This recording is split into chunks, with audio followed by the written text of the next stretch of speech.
Cruising along the coast road at sunrise was a humbling reminder of our small place in this epic, beautifully unfolding universe. This time, we're heading to Brighton on the southeast coast of England. After a few full-on days in London and Stevie feeling some urban jet lag, it felt good to head out of town, back towards the coast again. I must share with you that I know Paul really well. In fact, I love him so much that we went into business together a few years ago. Through our work at beautiful corporations, we support global business leaders to face the social and climate crisis and find healthy, creative solutions to a more sustainable future.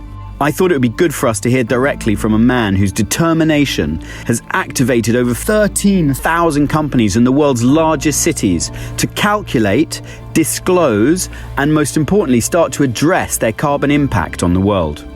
What can we do in the future, and how does electric cars potentially feed into shaping a sustainable future? Electric vehicles are absolutely stunning now, and you see what a brilliant thing an electric motor is, and you recognize that, you know, there's no fumes coming out of the vehicle, it's silent practically, incredibly nimble, and just great fun to drive. And critically, and this is what I think the most important point, much lower cost per kilometre or mile. You know, the revolution is probably spearheaded by electric vehicles, but I would also talk about things like fibre optic cable to our homes. You know, how much more could we do if we had better bandwidth? And then you see, you know, increasing recycling, different sorts of packaging. I used to go and buy the Financial Times newspaper, and it was made out of crushed trees and delivered on a diesel van. And now I tap an icon on my smartphone and that same newspaper turns up. So that dematerialization is a really big trend. We're basically going to reconstruct our whole economy over the next 10 to 20 years.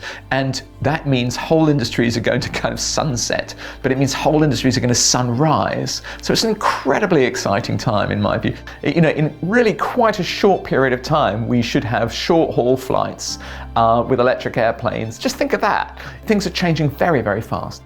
What do you feel we as individuals can do more of to support that and get behind it? So instead of traveling somewhere, you have a meeting on Zoom or Teams or something, or reducing meat content by using these incredible new fantastic foods, the food science companies that are developing. We've got to insulate everybody's homes. Anyone can start an insulation company. You don't need a lot of capital. We need heat pumps. They need to be installed. Ground source, air source heat pumps.